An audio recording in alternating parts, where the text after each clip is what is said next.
Question number 7. A milkman sold 2 of his buffaloes for ₹20,000 each.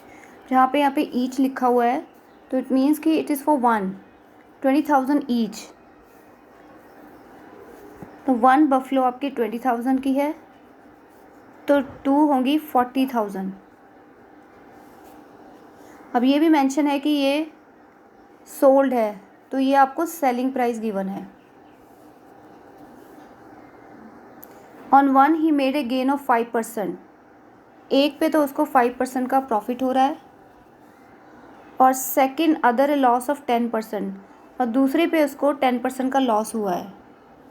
Find his overall gain और loss. Now we have to find the overall gain और वो हमें तभी पता चलेगा अगर हम कॉस्ट प्राइस और सेलिंग प्राइस को कंपेयर करेंगे कि कितने में ख़रीदा और कितने में बेचा. तो इसके लिए अब सेलिंग प्राइस तो गिवन है लेकिन कॉस्ट प्राइस गिवन नहीं है कि कितने में उसने ख़रीदा. तो पहले first we need to find the cost price. क्योंकि दोनों बफलो में की ट्रांजैक्शन अलग अलग है. एक में गेन हुआ है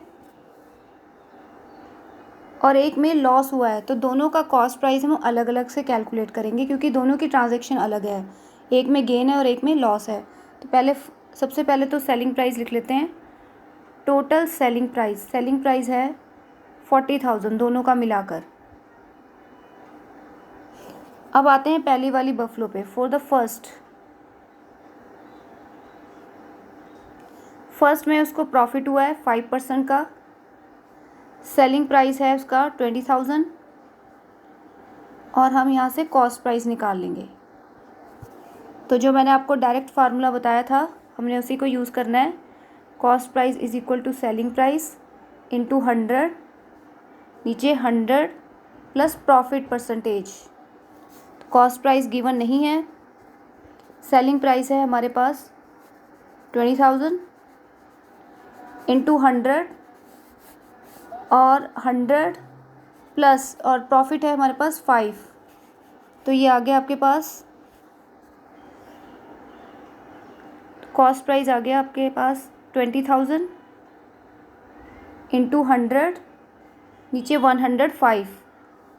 अब यहाँ पर कोई ज़ीरो वाली कटिंग नहीं है तो वैसे हम सिंपल इसको सिंप्लीफाई कर सकते हैं. यहाँ पर आएगा आपके पास अगर मैं इसे 5 से कैंसिल करूँ ये आएगा आपके पास 21 और ये है आपके पास 20. ठीक है. और ये आ गया आपके पास 2 और 2 40,000 और नीचे है 21.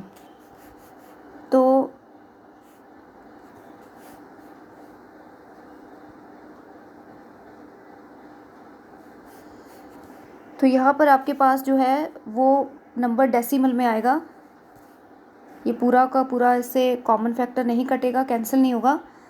तो पहली वाली जो आपकी कॉस्ट प्राइस आई है पहली बफलो की वो आ रही है 19,047 पॉइंट समथिंग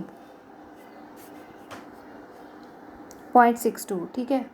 अब नेक्स्ट करते हैं फॉर सेकंड बफलो में लॉस हुआ है 10% और सेलिंग प्राइस वही है 20,000. और again we have to find the cost price. तो कॉस्ट प्राइस फिर वैसे ही निकाल लेंगे. सबसे पहले same again by using the same formula. Cost price is equal to selling price into 100. नीचे 100 क्योंकि अब लॉस हुआ है तो माइनस साइन लगाएंगे. सेलिंग प्राइस है 20,000 इंटू 100 और नीचे 100 माइनस 10 कर दिया तो 90 आ गया. एक ज़ीरो कैंसिल हो गया तो ये आ गया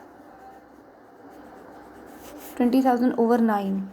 तो जब इसको हम डिवाइड करेंगे तो ये आ रहा है आपके पास 22,222. ये आ रहा है 22,222.22. ये कॉस्ट प्राइस आ रहा है. ठीक है. अब दोनों का हमने कॉस्ट प्राइस निकाल लिया. अब हम लिखेंगे टोटल कॉस्ट प्राइस. टोटल एक का आया था 19,047.62 और दूसरा का आया था 22,222.22. अगर आपको कैलकुलेशन थोड़ी और सिंपल बनानी है तो आप ये पॉइंट जो है वो आप इसको अवॉइड कर सकते हो, सीधे लिख सकते हो 19,047, 22,222। अब जब हम इन दोनों को प्लस करेंगे तो ये आ रहा है 40,269.84।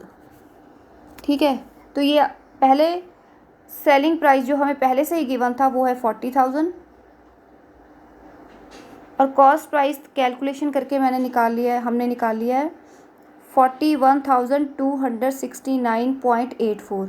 तो आप क्लियरली यहाँ से कौन सी चीज़ ग्रेटर है, सेलिंग प्राइस कम है और कॉस्ट प्राइस ग्रेटर है, मतलब ज़्यादा में ख़रीदा और कम में बेचा, तो ऑब्वियसली उसको ओवरऑल क्या हुआ है, लॉस हुआ है।